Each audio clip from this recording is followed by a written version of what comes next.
What's going on, man? What's good? You all right? Yes, sir. How you doing, man? I've been good. Long time, man. You all right? I know I'm good, man. Just trying to survive this quarantine, trying to get creative, man. Trying That's it. trying to make the transformation to the journalistic world like you did. That's it. Creative people stay creative. That's been cool to see actually in the last few weeks, right? Like I've seen the live streams get better, like week by week. People figure out the tech and doing these interviews and stuff like that. It's like, I don't know, creative people figure out ways. You can almost see the evolution as it's going, and that's not a segue. But no, everything's good, man. How you been spending your quarantine? Yeah, we've been good. So I've been editing a lot of music. I finished recording for an album, so I've just been kind of editing stuff, getting it ready to go to mix, and then just being with the family. I have a young daughter now, and so just fam time, finishing up some music, and that's been keeping me busy, man. And thinking about you guys in Nova Scotia. My wife's family's from Nova Scotia, so we've been thinking about you guys. It's heavy, man. Yeah, man. That is super unfortunate. Never something you think can happen, in your own backyard. Crazy, man. Crazy. Definitely our hearts go out to all the victims and everybody affected, for sure, man. What part of Nova Scotia is your wife from? So her parents live in Oakfield. Okay. That's where I think there's a golf course there. I think that's how I know that. Yeah. Yeah. I think so. I think there's a golf course around there, and it's obviously down the street from Class there, just down the highway. Yes, sir. Yes, sir. On the other side of that big stop. So yeah, that's where her parents live, and so yeah, I mean, it's been heavy here. I can't even imagine what it's been like over there. Yeah, man, it's been crazy, man. Just unfortunate, like what I don't even know what you can even say about that, man. But shit, man, I just want to thank you for coming on here and doing this, man. I know you're busy, and I really appreciate it, man. We're gonna keep it real cool. I know a lot of like up and coming artists watch it and learn a lot. I certainly learned a lot from the interviews I've been doing. So I just kind of want to jump in from the start, man, and just get your story, get your journey, and then see what we can learn along the way, man. Glad to do it. Do you first remember, like, when you first heard hip-hop music, like what artist it was or who might have showed you or where you were at in life, what age you were at? So I don't really remember the first time because, my early experiences with music, hip-hop was around. Although it was hard to find, it was around, even from the time I was a little kid. So, my earliest memories would be Maestro, Dream Warriors. That's what we got through Much Music, and then that would be the early, that's like early grade school, and even that was so captivating. Like I was doing raps in front of the school in like second grade and stuff. Like I was just loved it. No way. So you were already writing and everything, and had your own material? Well, I loved just making stuff up. I don't know what you were like as a kid, but at that age when a lot of younger guys especially were gravitating towards sports. I liked sports, but really what I liked was just like making up funny skits or like parody songs, or like that's really what I did for fun. And so making up raps was, also something that I did. I don't know what I would have seen. That was like grade 1 or 2.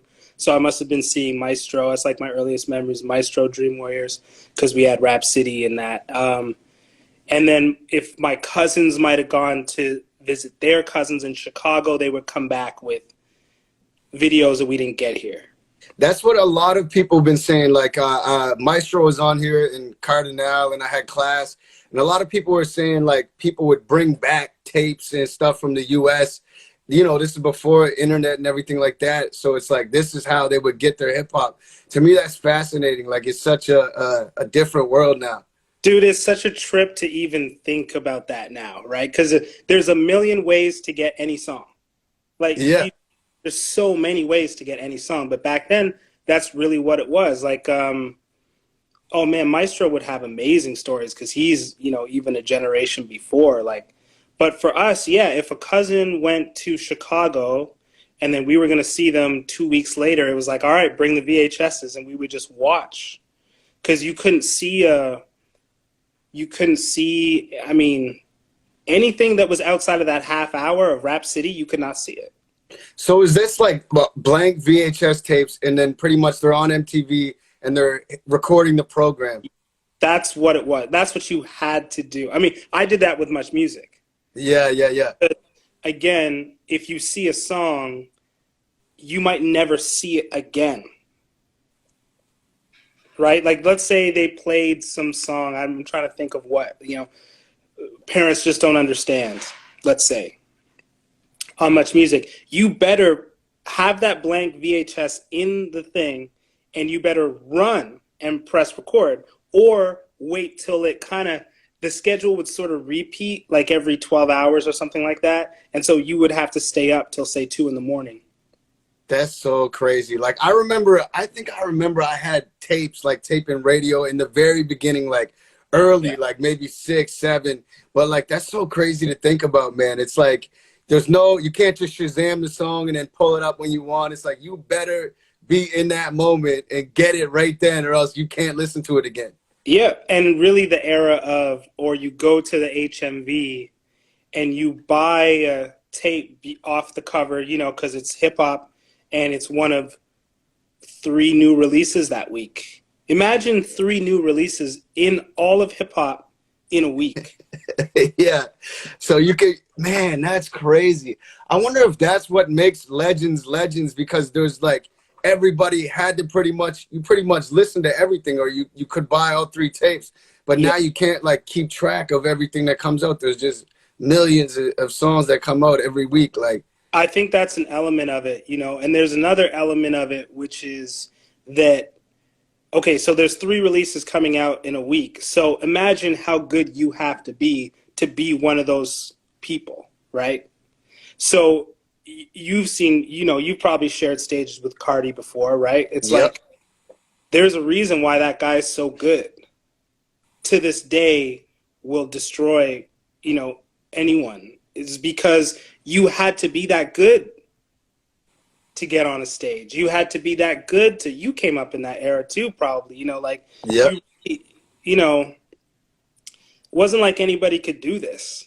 I came up with battling. Like you had to battle everybody on stage with mics and beats and freestyle, though. Like not a prepared battle. Like you had to go in the club and beat everyone. That's actually how I kind of first got on here. Was like I was 15 and ended up going in this battle and beating everyone in the city. And like you had to actually prove yourself in real life. Like you couldn't just throw something on SoundCloud or whatever. Like, no, and and I remember hearing about you through that world. It's like this is how we all heard about each other, was you had to come up and prove yourself, and then maybe somebody would actually let you into their studio.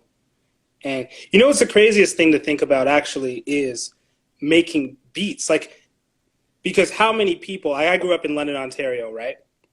mm-hmm. So let's say it's about the size of Halifax, maybe 500,000 people or something. So in London, Ontario, in the 90s, there would probably be 3 or 4 people who could make a beat, like who had sampling equipment. That's crazy.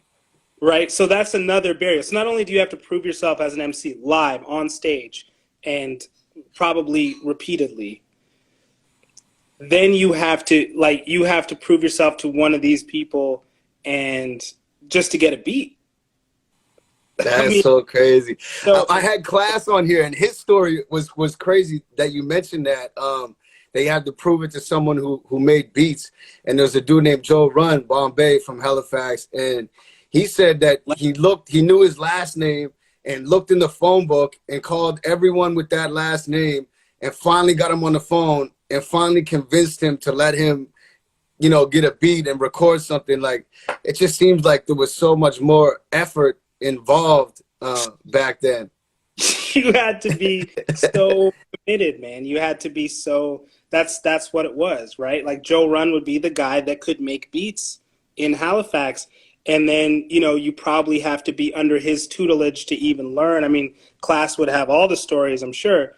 But, you know, you're right. There's a reason why Class is still making great music, why Cardi can still make great music, Maestro can still make great music, because everything you had to go through, like, come on. No So doubt, man. yeah, it's kind of wild to look back on, and because it feels like, I mean, it's part of my life, so it's very real to me, but it also feels unreal because of where we're at now. It's crazy. Do you remember the first time you actually like recorded your voice, whether it was like a karaoke machine or like just your first track you did?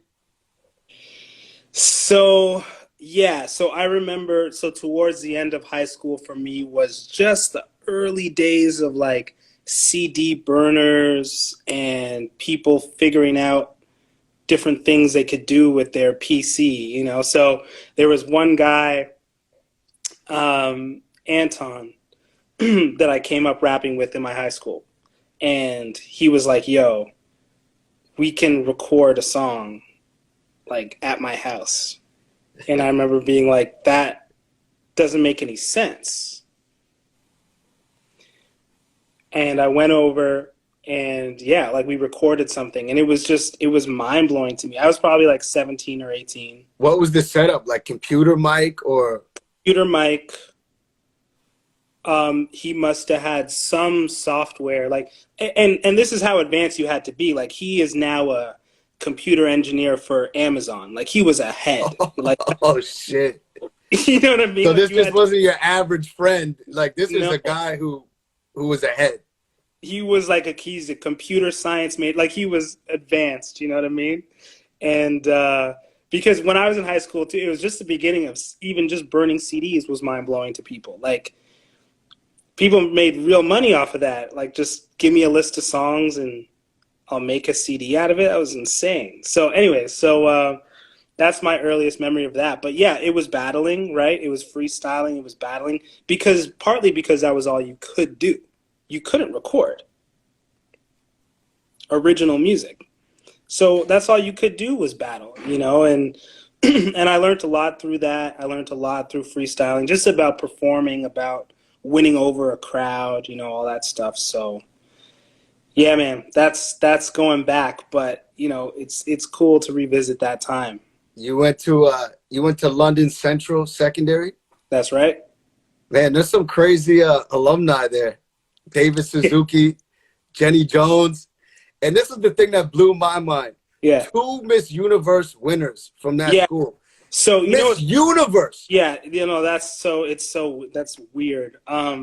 But also what's weird is one of them was a year ahead of me. And Natalie Glebova. yeah, she was a year ahead of me. Did you ever shoot your shot? I'm telling you, nobody knew her. What's that? Nobody knew her. Really? So you don't even remember her? Like, you don't remember her walking down the hall like, oh, that's Natalie. Like, Dude, when she won and people started saying she went to our high school, I looked at her and I was like, I kind of remember seeing her by a locker or something, but everyone had to open up the phone book to see it. Like, sorry, the phone book, the yearbook, because nobody remembered her. She was so quiet and off the radar. How crazy is that? that is incredible, man. I can't believe that. But you always hear stories like that, I find. Like, it's like where people are late bloomers or they have this talent, but they're also shy. And yeah, man, I always hear stuff like that. You know, you know, she's like a model. She was probably tall and maybe a little bit awkward in that time and kind of kept to herself. It wasn't a big school, but nobody knew her. That is insane. I can't believe that, man. So how long after that, like this moment, so she wouldn't have been like the prom queen, nothing like that. Like she would. Bro, like off the radar, like not really in a club. Any clubs. That is amazing, man. Amazing. So how long after that would you have made your first album? Because you won a radio contest, Waterloo Radio. You won like 17 grand or something. What did that contest entail? Like what was that? So again, this this is going back now. So that all that was involved with that was submitting a demo, and from the demo they picked finalists, and from the finalists, so then the finalists had to perform, and then they picked winners from that live performance. Because again, even just to record a demo, there were barriers, man. Like, you actually had to be pretty serious to, get into a studio somewhere. Again, there's probably 3 in a given city, and put something down that you're reasonably proud of. So that was that. And then you got $17,000 to record something, which back then was like, a little independent budget for somebody who's just starting. Now that's like a lot. That's way too much money. You know what I mean? Like, I feel like that can go further nowadays. Like, way further. Bro, that goes far now. Back then, that wasn't a whole lot. But anyways, so that gave me a chance to make my first album. And that was really kind of the beginning for me. So yeah, a lot of freestyling and stuff in high school with my friend Anton. Him and I had a group actually before that solo album. And him and I were doing our thing and just kind of learning and growing and playing a lot of shows. Again, it was like the live environment was how you got better. And then I went into the studio because I had the chance through that contest. But even having spent all that time freestyling and playing shows and stuff, I didn't know the first thing about a studio. I literally didn't know what EQ was. And I had $17,000 to make an album. Like, that's how little experience I had.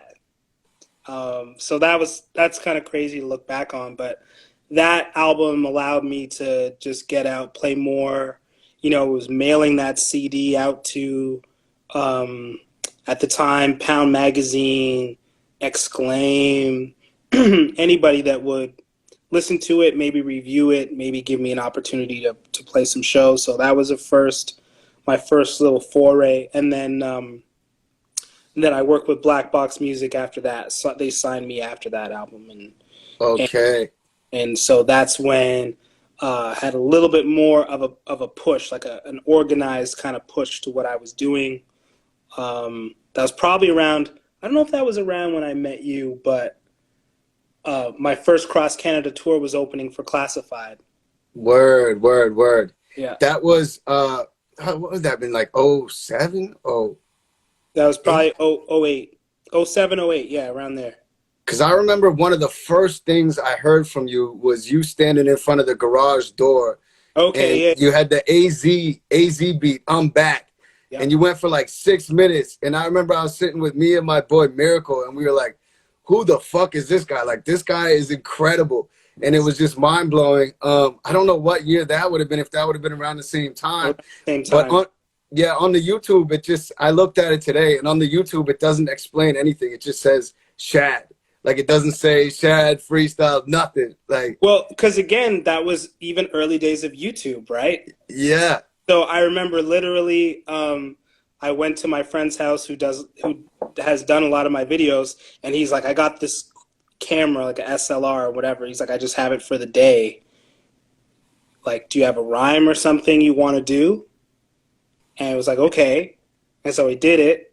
And then it was like, so let's put it on YouTube. And that was it. So it just so you just typed in Shad, then boom, there it is. Because I typed in I'm Back freestyle AZ, and I was like, why can't I find this thing? And then, yeah, there it was, Shad. That's it.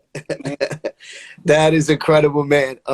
Speaking about when we first met, man, you've won many awards. You've done so many things, just countless stuff. But I was there for one of your milestones. I don't know if you remember, but this huge milestone was the first time you tried a Halifax Donaire. Oh, I do recall. Oh. Now, I do you can't remember that? It was the end of that tour, or if it was just a one-off or something, but it must have been maybe 3 a.m. or something. Yeah. And you guys were just insistent. Yeah. You said you liked it. You can tell us now. Oh, it was off the hook. It was off the hook with the sweet sauce. Yeah, man. No, I was just ready to crash. It was like 3 a.m. and you guys like, no. And you ordered it. I guess you could order delivery. Yeah, yeah, yeah. Somehow we got it. I don't know if class pulled the strings or what happened, but yeah, no, because pizza places are open till 4. So yeah, we would have ordered delivery. Yeah, Tilo's there. He's like, is that Ivy's crib? Yeah, it was Ivy's crib. Yeah, it was on Oxford Street when he had like the little attic studio upstairs. That's right. Actually, I think I remember I spit a rhyme for you up there and you liked it, and that shit like put the battery in my back. I'm like, damn, Shad likes it. Like that shit meant a lot to me. But that was a dope night. I loved going out to Halifax because, I get to encounter, the new artists. How people tell me about you, or they tell me about whoever was coming up, like, yo, this kid's got next, or that kid is coming. And that was always cool. But I remember that night, and yeah, you were rhyming. I remember you freestyling. I don't even remember you doing like a written rhyme. I remember you were just going, and I could tell your passion for rapping, man. It was amazing. And then at 3 a.m., it was like, yo, Shad, you haven't had a Donaire? No, this is happening now. Have you had one since? I don't think so. I don't think so. When I'm out there now, I can't even think of where we go, but we don't get the Donaires. What's the spot? King of Donaire, man. The King of Donaire. Donaire, the first Donaire, man, 1973. So what But what is the Halifax Donaire? Is that like where does it come from in the world? well, a Greek man, I forget his name. I'll have to look it up. He came in like I think the early 70s, and he wanted to do a twist on the euro or the gyro, and I think there was something where he's like, I don't know if people here would be used to the sauce, so he somehow made a new sauce, and now you can only have tomatoes and onions, like no other toppings. Like if you go out west, you know what I mean? They put Yeah. all kinds of stuff. Like, man, I had an anxiety attack watching them try to make a doner out west. But here they wet the pita, so it's like nice, and they put it on the grill. It's nice and like fluffy. Only So onions and tomatoes. It's like Chicago with the mustard on a hot dog, like no yeah. ketchup. You know what I mean? And then it's just the sweet sauce, condensed milk with a little bit of with like 3 cups of sugar and a little bit of garlic powder. And that's pretty much it, I man. respect that. I respect that because I don't like you go to Subway or something, and people just do all sorts of insane things because they have the freedom to do it. It's like it's wrong. Yeah, yeah, yeah, yeah. Is pineapple on pizza wrong? No, I like that. But Okay. you're in line at Subway and you're ready to get sticky and mustard, and you're just it's like, dude, I don't want to eat anymore because you're just going insane with your like. No, I like rules. No, I hear you, man. I agree. Do they do rules at Bearcat in London? I Yo, heard that's your spot. so Bearcat, you get some freedom. I think. Well, okay. So at Bearcat, um, what they'll do is they'll be like, "Do you want hot sauce or not?" That's the only question they'll ask you. Okay. And if you are like, "Oh, I don't want to have onions or whatever," they're like, "That's cool. I'm not going to stand in your way." But like, and then they don't give you all sorts of crazy options either. Ketchup, mustard. These are not options. This is a shawarma. You know. No, But yeah. that's what's up, man. But shit, continuing on, man. I heard that 90s R&B, like obscure 90s R&B plays a role in your influence, or whether it's your musical taste. Stuff like Immature, Feel the Funk, Big, Dangerous Mind soundtrack. big, How has 90s R&B shaped you as an artist or as a fan? big, man. I think when I grew up was the beginning of hip hop and R&B sometimes coming together, right? Like Meth and Mary, or Yeah, uh, even Boys to Men. It was LL Cool J with Boys to Men, word. and that was like a crazy collab back then. Now it's so obvious you wouldn't even do it. You know what I mean? But like back then, that was like kind of crazy. Feel the Funk is amazing. Um, yeah, I think it's kind of influenced my music a little bit, but really I'm just a fan. I'm just on the you know, Teddy Riley, babyface battles and all that. That was incredible. I Yeah. loved how little they know about technology as well. It's fun to watch. Super fun to watch. Trying to like tap each other into the session and stuff like that. Incredible. Insane. It's insane. I know. And Teddy had the whole like tech crew there. I mean, I love Teddy. We interviewed him for Hip Hop Evolution, but yeah, to see him there with like really an army and they can't open Instagram is just kind of crazy. Yeah, yeah. I don't think, again, I think everyone's learning as they go. It's all new, you know what I mean? But it definitely makes for some funny commentary. I think it's so simple that people that, you know, an older generation that's used to like teching, like it's hard, man, like to get this to communicate to that, you know, they're just like, it's got to be harder than just turning on my phone. Exactly. Even RZA had a whole rig, and they're like, man, just use the iPhone. Like, just use the iPhone. That's too funny, man. No, I've definitely been a fan of it all. And speaking of being a fan, man, honestly, huge fan of you. One of my favorite songs you've done, me and a lot of close friends of mine, is At the Same Time. Like, that is one of my all-time favorite songs. To me, that is a masterpiece, man. I just want to know the story behind it, what inspired it, and like, you know, maybe the studio process or just anything you could tell us behind that song. Well, thank you for that. You know, I noticed you were playing it when I came in. I was like, oh, that's a deep cut. So yeah, thank you. I'm glad you dug into that one.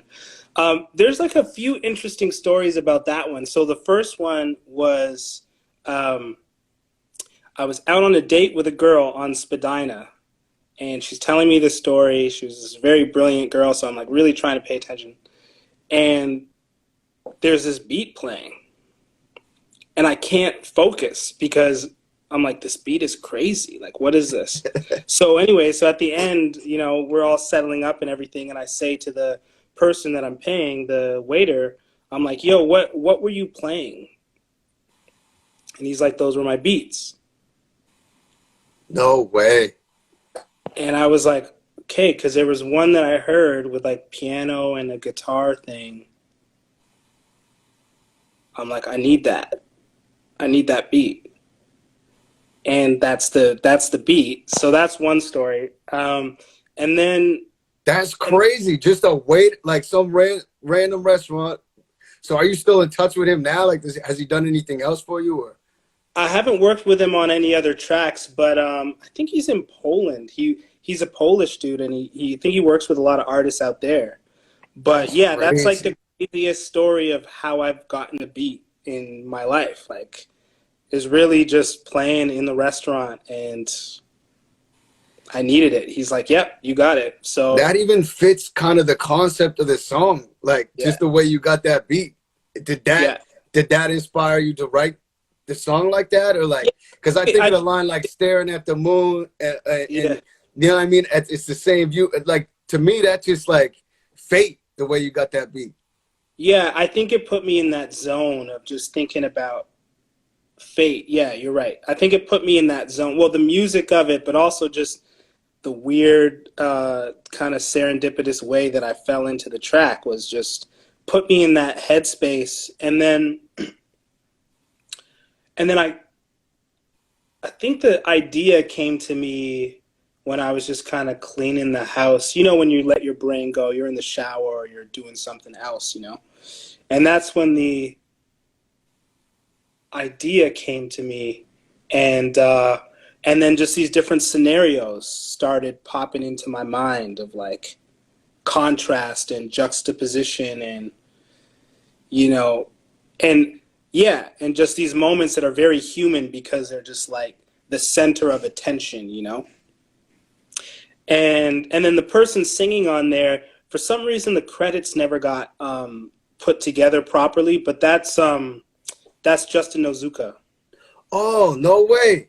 That's crazy. My boy who I was telling you about, who we first saw you with the Garage Door freestyle, Miracle, he put me onto him around the same exact time too. So I didn't even know that was him. That's crazy, man. That's Justin Nozuka. So he's great, and he's an incredible singer. Like, just watching him perform in the studio is one of my favorite experiences in a studio. You know, that's part of the fun of recording, right? You just get to see people be great at what they do.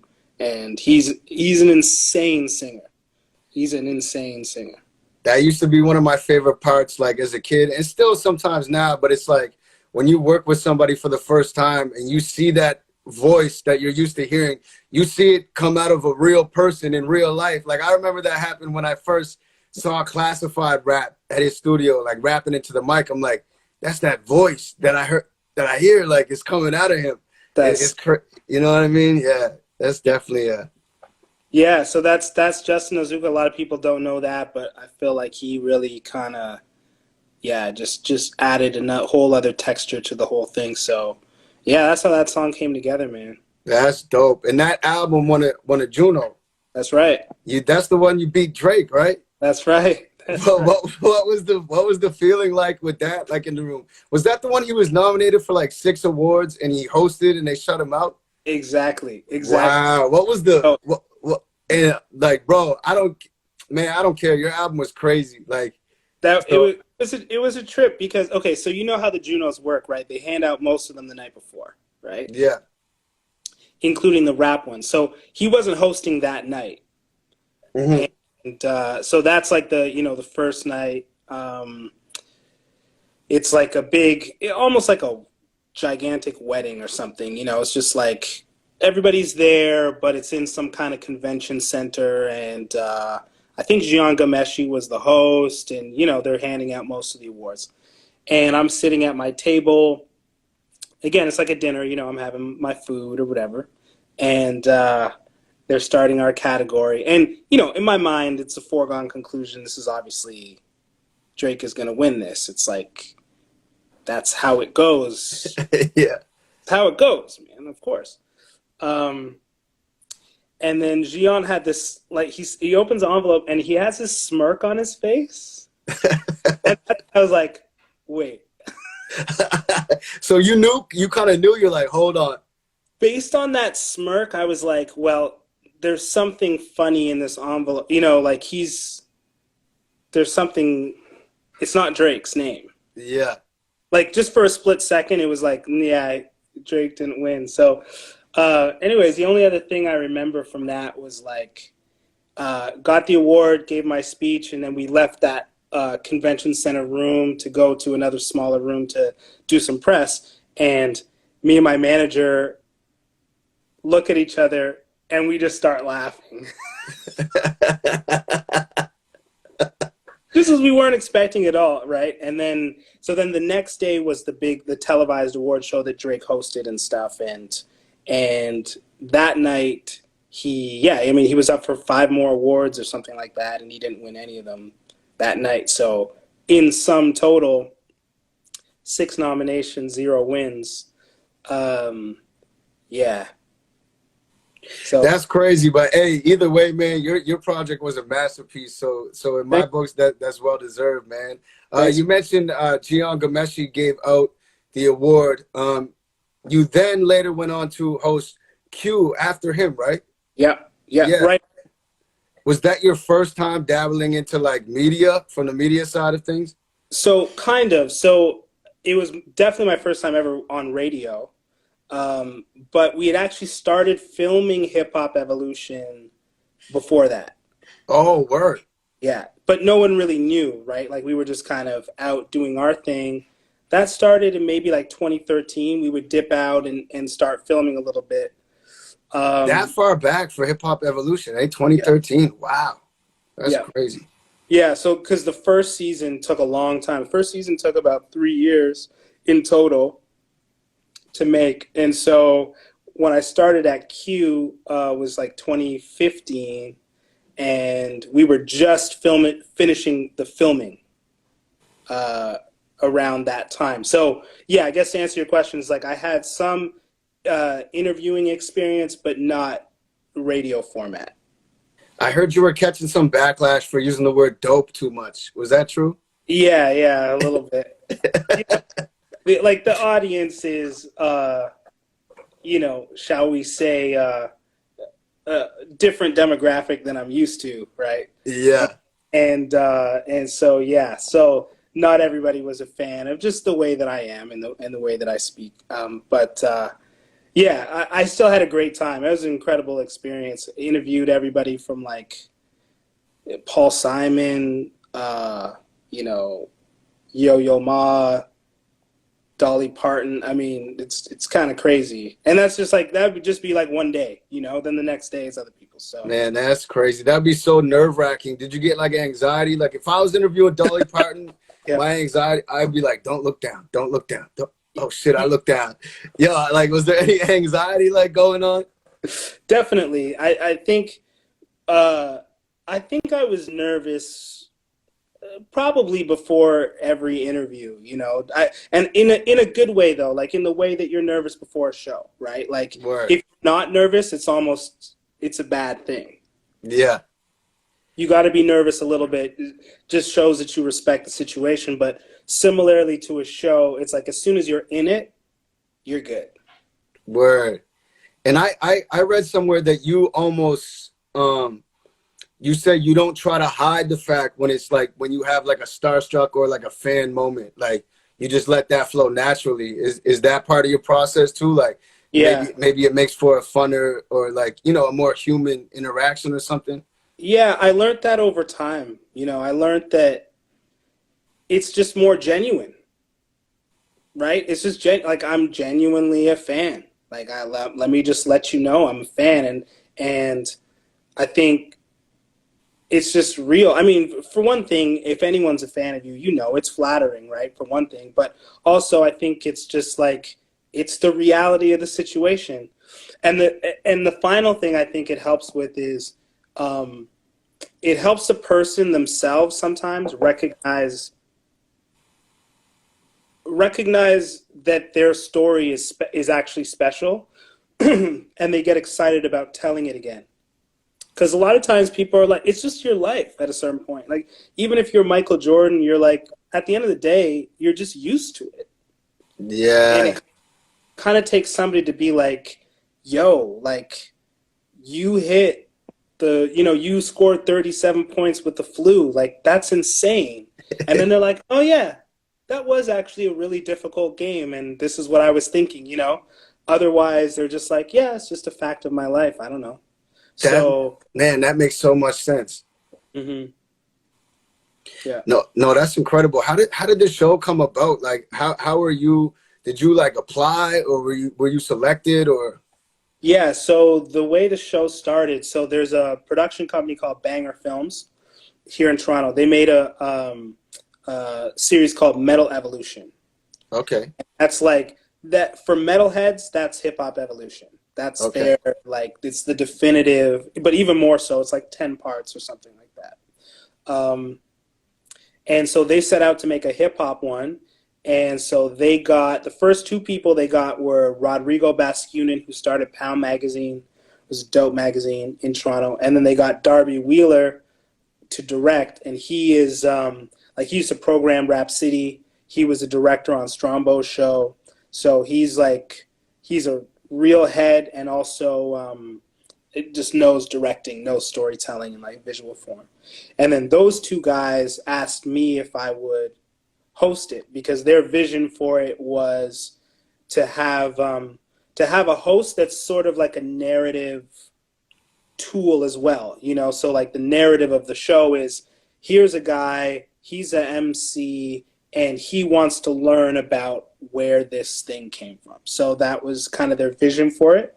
So they asked me if I would do it, and at that time I really had no experience in media whatsoever, and I took a meeting with them, and pretty much on the strength of them, I knew those two guys, and on the strength of Metal Evolution, I was like, yeah, let's do this. I didn't know if they'd ever get a green light to like, you know, I didn't know if a broadcaster would give them the money to actually do it, but So how does that work? Do you shoot like a pilot episode or do you just give them an idea? Like how do you get the green light? so I think I'm not that involved in that process, but I think what it is you put together your presentation, and if you have some sort of, you know, reputation. Like Banger Films has a reputation with those broadcasters, right? So they can get a meeting and say, this is what we'd like to do, and you put together your presentation, say it's going to look like this, feel like this would be the timeline, this would be the budget, you know, and you pitch it like that. And then they might give you some money to develop, or they might just say, go ahead and make it, you know, that kind of thing. So that meeting was probably in 2012. I think in 2013, they got a green light from HBO Canada to make the first season. So the other big thing with that show was we only thought we'd make the one season about the origins, right? And the thing that kept staying in my mind, which is another reason why I did it, was I was like, I don't think there is a documentary about the origins of hip hop that is really like anybody can go to and say, this is the one. You know what I mean? And I was like, we kind of need that in the culture. We don't have it. Doesn't make any sense. There's some great books, but like people need to be able to just go and say, maybe not in all the detail, but just like in generally speaking, this is it. You know, this is how it started. I see Gavin Mad's here. He's a dope comedian. What up? Man, I think you guys did it though. Like, I think you guys pulled it off. To me, it's the best hip hop documentary I've seen, man. It's incredible, man. Is there any stories of like man, lining all those people up, rappers, celebrities, like, is there any stories of like shit falling through, like, or maybe when the cameras cut off, you might have went and kept in touch and went out for a drink with somebody, or maybe a story of going to somebody's house? Like, I'm sure it's just the wildest time ever. Like, you know what I mean? Like the funniest shit ever for you. It's actually, there's too many to remember at this point. Like, you went to Diddy, was it Diddy's house? No, dude, Diddy is like, Diddy's a trip.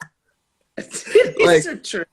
Was that his house? Because I saw like the Grammys in the back and everything. Like, yeah, that's his house, right? Because it's actually the most convenient place for most people to do an interview like this, because it's not promo for them. They're basically doing us a favor, right? It's not promo for them or whatever. So, you know, usually for them, it's like, look, when I'm free, just come to the crib and set up and shoot. And we were kind of a lean production crew. So there's basically 5 of us would show up to somebody's house. But yeah, like watching the Babyface Teddy Riley battle, the director texted me and was like, remember when his mom made us dinner? It's like, oh yeah, I forgot. Like, so man, we got to live vicariously. Like, explain to us Diddy's house. Like, how does it work? Like, do you got to get let in a gate? Like, when you walk into the house, like, what do you see? What energy does he greet you with? Give me the Diddy experience, man. So Diddy,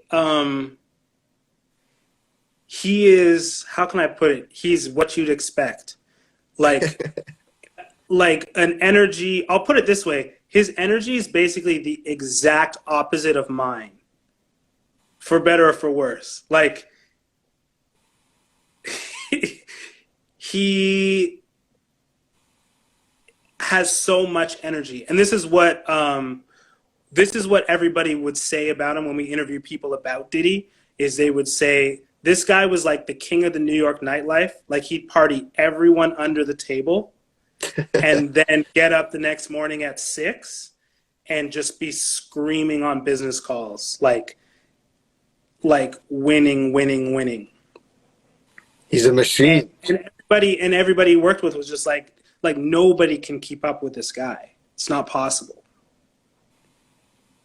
That's crazy. And that was evident in meeting him, was like, this guy has an energy that is like, I don't even know what to call it.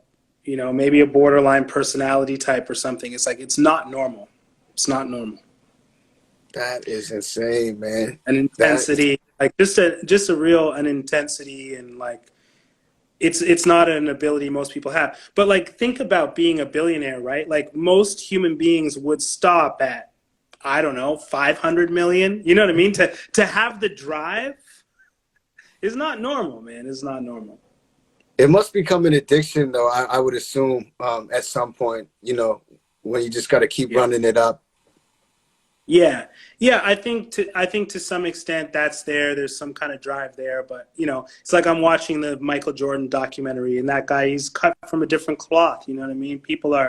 Some people really have that um, energy, and it never turns off. And it's just vibrating at like a crazy high frequency. He was a different cat, man. He was a different cat. Um, Trying to think of who was really cool with Busta Rhymes was very cool.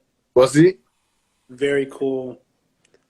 He seems like he would love to talk hip hop, Busta Rhymes. Like he seems like he would just sit and talk hip hop all night if you had a conversation with him. Like, dude, he loves hip hop so much. Yeah, I can see that. I can see that. He told us that he bought four of every tape. That's what he used to do because he would keep one in his car, one in his house, one for his collection, and one to like give out to somebody, like loan to somebody, whatever. Literally every tape. So we'd bring up anybody and he would just go off about them. He knew all their music. If he was a fan, he could talk about them for days. We talked for like 3 hours. He was one of the coolest, just most down to earth, easy to talk to people, and great energy. Obviously on camera, he's a entertainer. He really is a great. There's a reason why he's also, nobody can out Busta to this day. Facts. So like, do you have in mind what season these are going to be for, or is it like you kind of go and ask them about everyone? Like maybe you ask him about Eminem, and that ends up on this show, or you ask him about an Atlanta artist, and then that ends up on that show. Like, how does it work? And do you write the questions, or do you have any input on the questions, or like? So that's exactly right. So somebody like Busta Rhymes, who's been around from native tongues through to, he's worked with Missy and Timbo, and he's worked with Eminem, somebody like him, ideally we would ask him about a million people. We always ask for 20 minutes because that seems reasonable, but like if they're down, we just keep talking, right? So you're exactly right. Someone like him, we would talk to about everything. Somebody like, trying to think of a different example. Let's say we're talking to Too Short.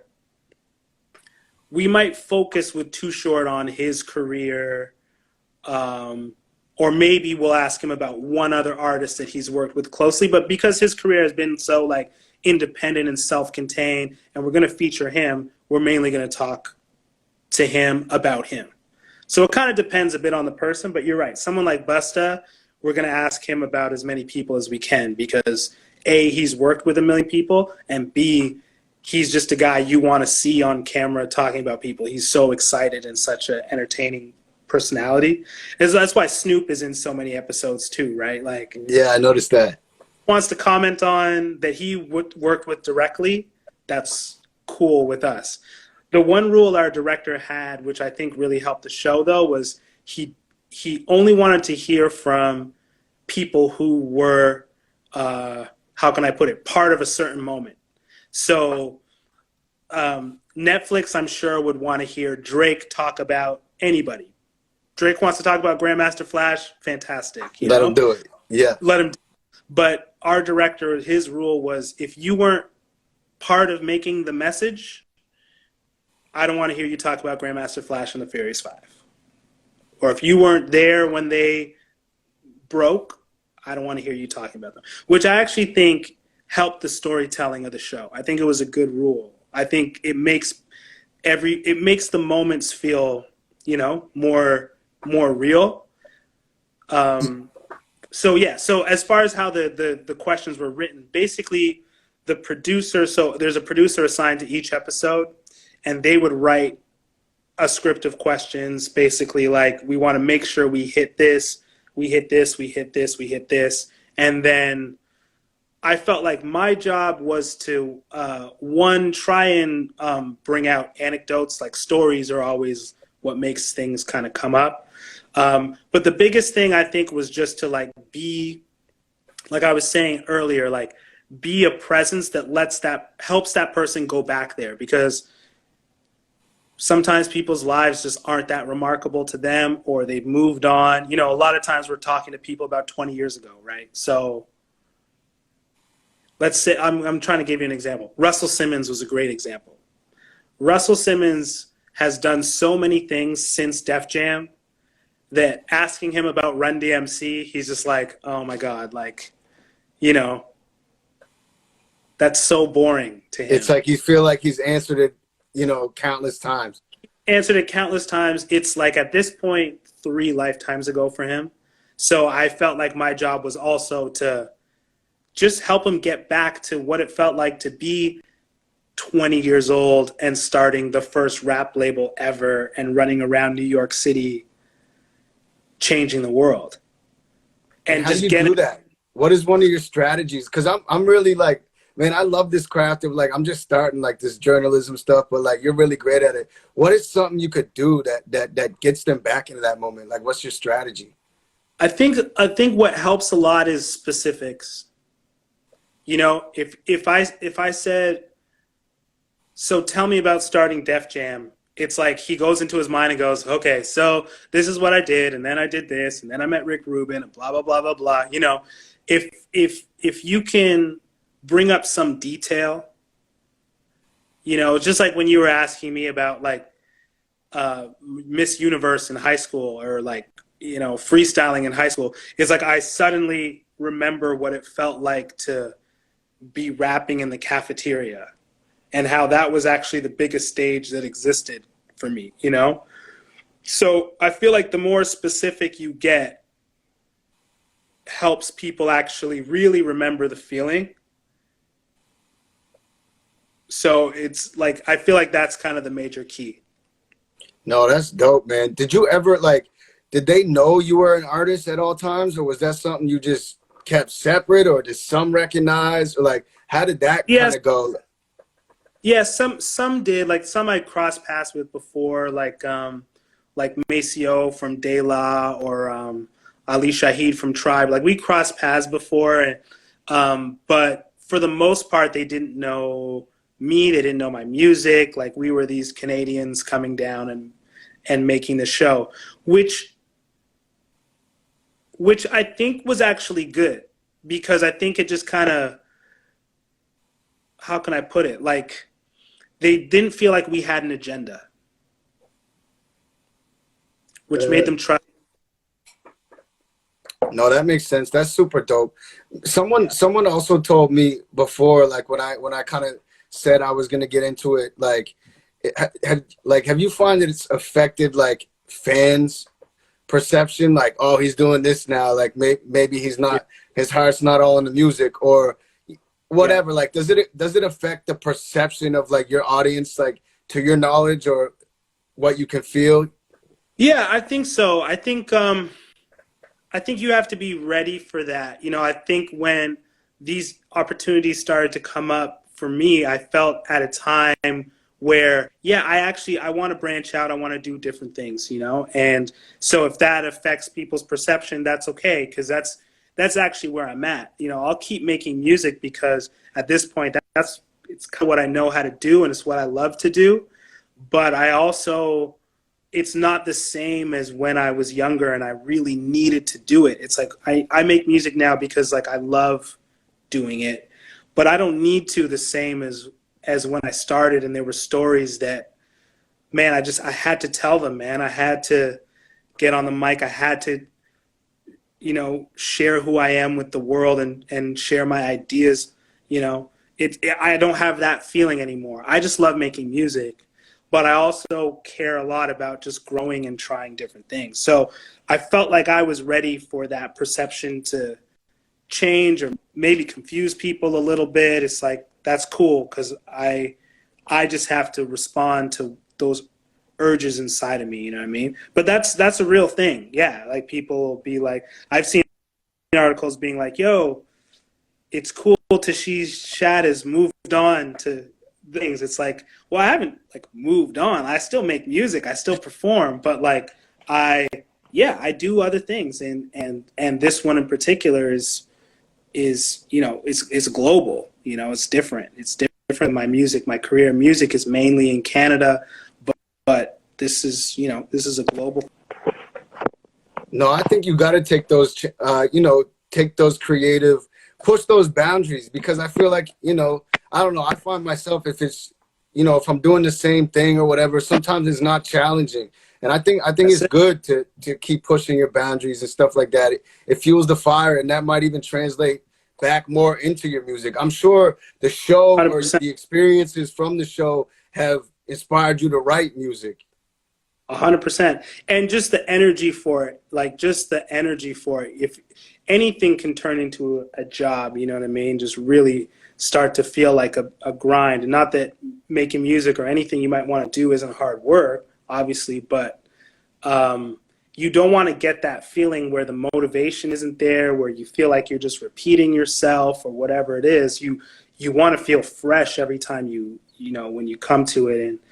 And so that's part of our journey, you know what I mean, as artists. That's what we go through. We have to find ways to keep that passion and let it change too.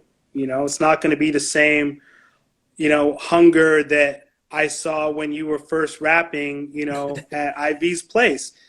But it's going to look different, but you're still going to have passion for the music. No, that's incredible. Thank you for that advice. Yo, it's gonna cut us off. Do you mind coming right back just to Yeah. wrap up? I got like two more things, man, if you don't mind, Yeah, yeah. unless you're busy. No, of course. I'll pop right back. Okay, cool. Okay. Right back. All right. Yo. Yo, I don't know what happened. The sound went off. Pat said battle talk got him shook. Yeah, I couldn't hear you either. It's all good. No, it's all good. But yeah, I was just saying, man, I think you definitely got the bars for it.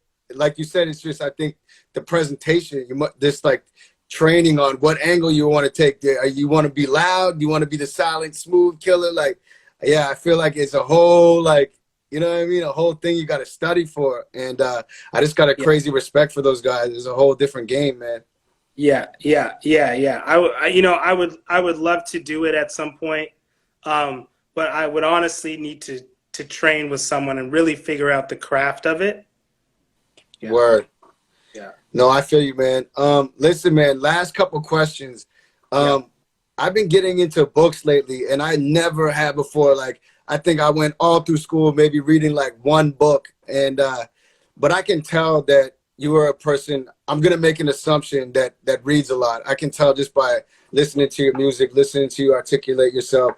Is there any books that you're reading now? And is there a book that you can say, you can look back and say it changed the course of your life? It altered, like, you know, it really Yeah. made a difference for you? Oh man, so many. I don't know what it is about books. I think it might be the time you spend with them. You know what I mean? It's a little bit different than a film or even like an album. It's, well, maybe music is a similar thing, you know, because you can really live with an album. But man, I've read a few things that have like stayed with me. A lot of like Russian, Tolstoy, Dostoevsky. I love. They just really get to the root of what it's like to be a human being. I don't know. There's like that kind of Russian brutality or something. You know, they really want to get to the heart of it. They don't sugarcoat anything. Man, that's up there. But I read a lot of nonfiction too. I just finished this book about like Google and Facebook and surveillance. It's crazy. It was like big on my mind, and then the quarantine happened. I'm like, okay, I guess that's not really a priority anymore. But Word. yeah, I don't read as much as I'd like to, but there's something about books, man. They really do affect you. They really do shape who you are. I think it's the time that you spend with them. Any self-growth books, like, or business books like Think and Grow Rich or Seven Laws of Spiritual Success, or any of those type of I'm books? trying to think, not really. No. Not re- I almost want to like go take a look at my bookshelf right now and see what's over there. But not really. Like the biggest one really for me, I can write it in the message or whatever. But this book about Google and Facebook is called The Age of Surveillance Capitalism, and that's a crazy book. Really an important book because all these changes have happened in the last 20 years.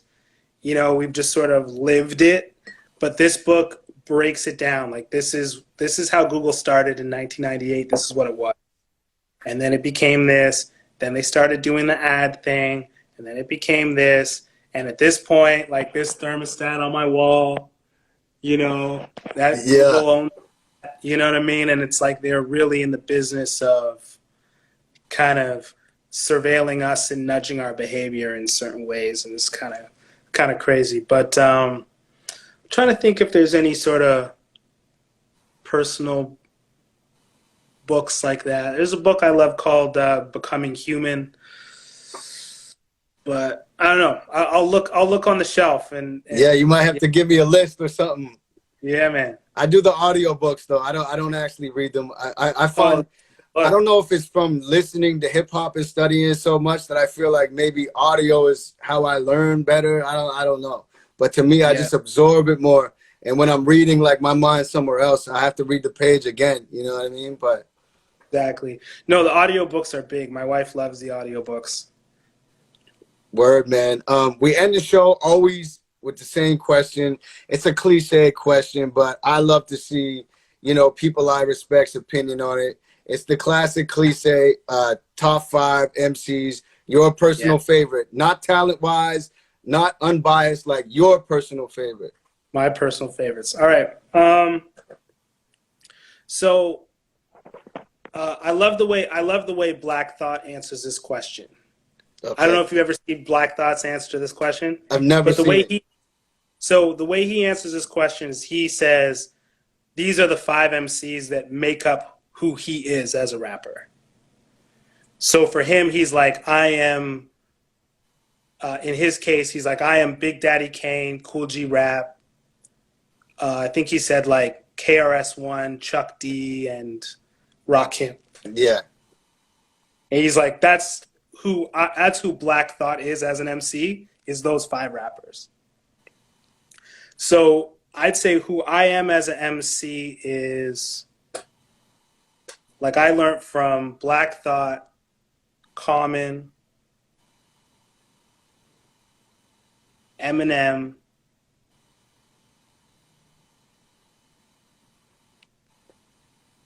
I don't know if I take anything from Andre 3000's style, but I looked up to him and still do. That would be number 4. And who else kind of makes up? Trying to think of a 5th. Jay. Okay. And actually, you know what? I'm going to take out Andre because I don't think I actually take anything from his style, and I'll throw in Kanye. Word. I was going to say that. Some things I can tell that you learned a few things from him sometimes when I listen, but yeah, I can hear all 5. The Eminem, what part do you think Eminem is?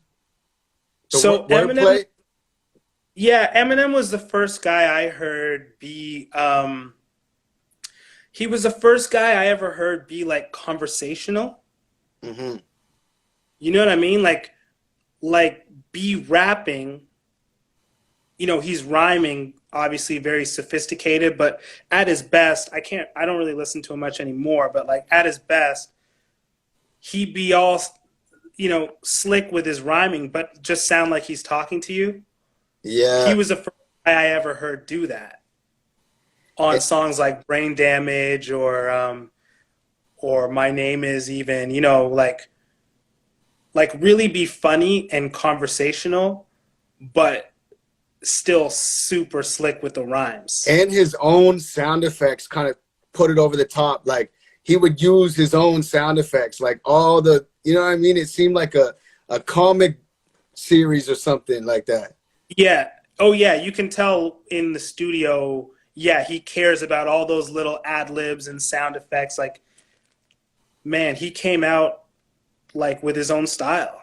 Yeah. Because he just got so advanced that he's like, man, I can just do anything with this craft. I can tell a story and be funny and make fun of myself. So I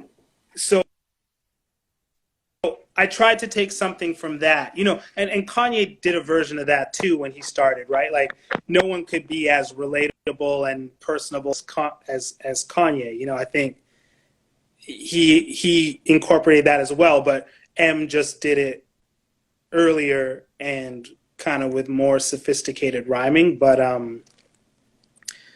yeah, and then I'd say Jay is the best at just summing things. Like Jay is the best at just like one line that's better than someone's whole verse, right? Like he'll just sum up the whole world in the slickest like two lines, right? That's what I love about him. Like he can just use so very little words and say so much. You know what I mean? Where someone else might rhyme a million syllables, like he might say 2 or 3 words that's just so perfectly said that it's just like you can't say it any better than that. I remember there's this one, I think it wasn't even a particularly good Jay album, but he says something like they're saying they made Hove, makes Hove say, okay, make another Hove. Yeah, you know, yeah. Yeah. I believe that was on the Kingdom Come album, which I love that album, but he later went on to say that it wasn't one of his favorites, but I thought that album was crazy.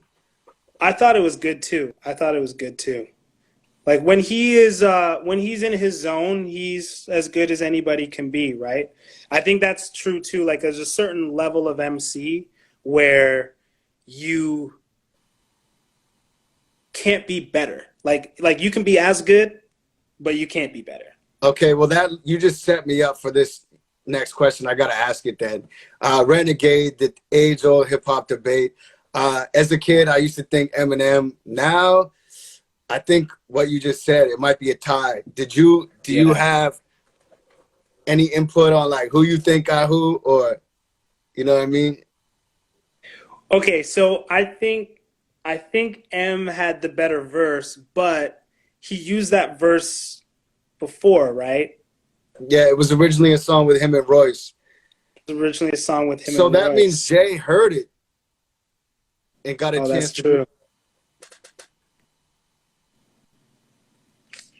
You know, but that verse is, I think M got him, but that's one of the best M verses. But the shit Jay is saying in that verse, though, like in both of those verses, like, man, it's just so much. I don't know. I feel like M got him maybe, I can't even say rhyming wise, because some of his patterns in that are so unorthodox and crazy. Jay's ones, I mean, man, I say it's a tie. Like when I listen to it now, but I can see why you say M. Like I originally said M is when it came out, but man, now when I go back and listen, I'm like, I think it's a tie, man. I think it's one of those ones you can't. You know, I guess it's tough because Jay really does say some things on that track. I guess to me, I put it down to like that's Jay on an average night, and that's M on, you know, that's one of my favorite M verses. That's to me case in point for why he's considered, you know, one of the greats. But if you ask me overall catalog, Jay wins by a mile. I think he has to be the greatest of all time. I don't know. Like in my opinion, unbiased. Nas is my favorite rapper, you know what I mean, as a fan, but I think unbiased, you probably got to give it to Jay of all time. Like, yeah. Well, he has the greatest career ever in rap. Yeah. Shit. What? Yeah, I agree, man. Ah, shit. The sound went out again. It's all good. The sound went out again, man. Thank you for coming. I don't know if they can hear me. Bro, we appreciate you, man. I'm going to message you, man. It's all love.